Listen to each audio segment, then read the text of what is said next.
सत्यवान और सावित्री कथा। यमराज ने सावित्री को क्या क्या वरदान दिए थे? आज से बहुत समय पहले मद्रदेश में अश्वपति नाम के एक बड़े ही महान और प्रतापी राजा हुए। महारानी मालती उनकी धर्म पत्नी थी। राजा रानी दोनों ही दयावान और धर्म कर्म करने वाले व्यक्ति थे, लेकिन दुर्भाग्यवश उन्हें कोई भी संतान नहीं थी।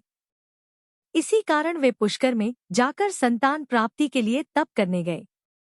उसी समय सौभाग्यवश उनकी भेंट ऋषि पराशर मुनि से हो गई। मुनि ने राजा रानी को गायत्री मंत्र की महिमा बताकर उन्हें जप करने के लिए गायत्री मंत्र दिए। इसी के साथ ऋषि ने पति पत्नी दोनों को त्रिकाल संध्या करने का भी सुझाव दिया।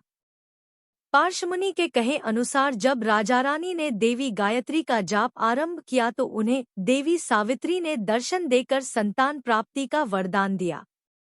देवी सावित्री के आशीर्वाद से राजा रानी के यहाँ एक बच्ची का जन्म हुआ जिसका नाम सावित्री रखा गया। उसी राज्य में सत्यवान नाम का एक गरीब लकड़हारा युवक सत्यवान रहता था, जो लकड़ियाँ काटकर अपना और अपने गरीब अंधे माता पिता का जीवन चलाया करता था। सत्यवान देखने में जितना अधिक सुंदर था उससे कहीं अधिक उसका चरित्र और अच्छे स्वभाव वाला युवक भी था। नाम के अनुरूप ही सदा सत्य बोलने वाला सत्यवान गरीब होते हुए भी हमेशा धर्म कर्म करता रहता था। राजा अश्वपति की पुत्री सावित्री जब बड़ी हुई तो उसे उसी युवक सत्यवान से प्रेम हो गया। सत्यवान को पता था कि वह एक गरीब लकड़हारा है, इसलिए राजा अश्वपति कभी उसे स्वीकार नहीं करेंगे। लेकिन फिर भी सावित्री ने अपने कदम पीछे नहीं लिए, क्योंकि अब वो धर्म कर्म और वचन से सत्यवान को अपना पति मान चुकी थी। सत्यवान भी सावित्री के सच्चे प्रेम को अस्वीकार नहीं कर सका और उसने भी सावित्री के प्रेम को स्वीकार कर लिया। जब राजा अश्वपति को ये बात पता चली तो उन्होंने अपने पुत्री को बहुत समझाया कि वो एक गरीब लकड़हारे से विवाह ना करे, लेकिन सावित्री ने सत्यवान को पति मान लिया था।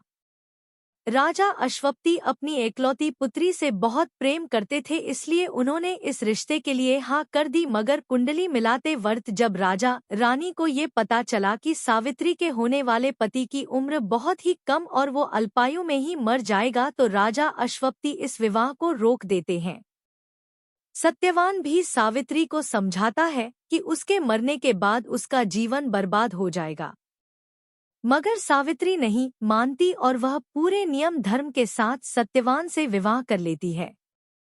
विवाह करके सावित्री अपने गरीब पति लकड़हारे सत्यवान की कुटिया में आकर रहने लगती है, जहां वो अपने अंधे सास ससुर की सेवा करती है। एक दिन लकड़ियां काटते समय पेड़ से गिरकर सत्यवान की मृत्यु हो जाती है और फिर यमराज स्वयं सत्यवान की आत्मा को लेने आते हैं। लेकिन जब यमराज सत्यवान के सूक्ष्म शरीर को अपने साथ ले जाने लगते हैं तो सावित्री भी यमराज के पीछे पीछे जाने लगती है। धर्मराज यमराज सावित्री से पूछते हैं, वो क्यों आ रही है पीछे पीछे डॉट। इस पर सावित्री यमराज से कहती है, क्योंकि मेरे पति ने हमेशा मेरे साथ रहने का वचन दिया था। यमराज समझाते हैं, किंतु अब ये मर चुके हैं। सावित्री कहती है, तो क्या हुआ, मैं फिर भी इन्हीं के साथ जाऊंगी। यमराज समझाते हैं कि कोई जीवित प्राणी यमलोक नहीं जा सकता। सावित्री कहती है, फिर मेरे भी प्राण हर लीजिए आप। यमराज कहते हैं, आयु समाप्त होने से पहले ऐसा नहीं किया जा सकता। सावित्री कहती है, आपके पास अगर कोई दूसरा रास्ता नहीं है तो फिर मुझे मेरे पति के साथ आने दीजिए।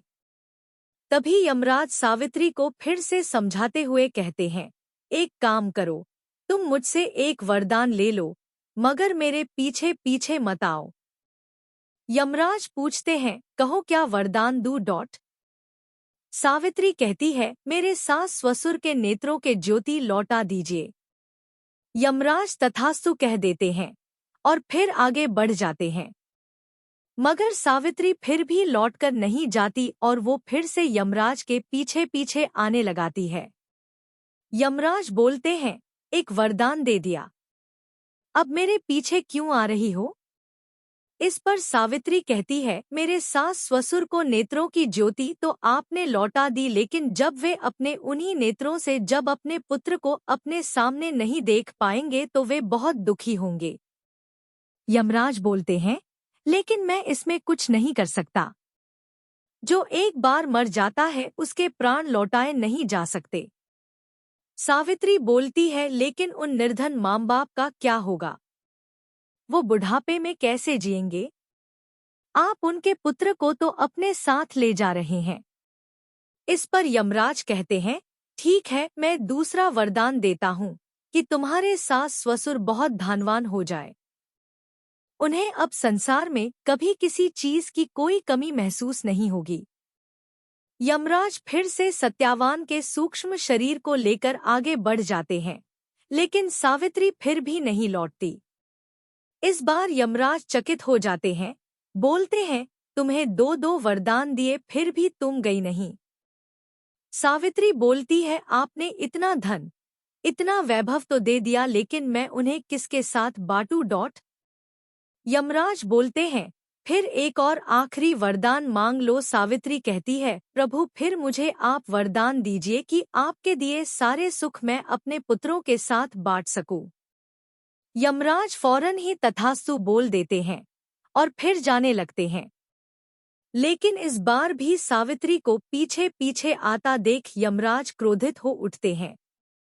तब सावित्री कहती है, प्रभु मैं मेरे पति के पीछे न आऊं तो और क्या करूं? क्योंकि आपका मुझे संतान देने का वरदान तो तभी फलित होगा ना जब मैं अपने पति के साथ रहूं। यमराज सावित्री को बातों को अब समझ चुके थे। वह सावित्री की बुद्धिमत्ता और चतुराई से प्रसन्न होकर उसे उसका पति सत्यवान लौटा देते हैं और दोनों को आशीर्वाद देकर यमपुरी लौट जाते हैं। राधे राधे। जय श्री कृष्णा।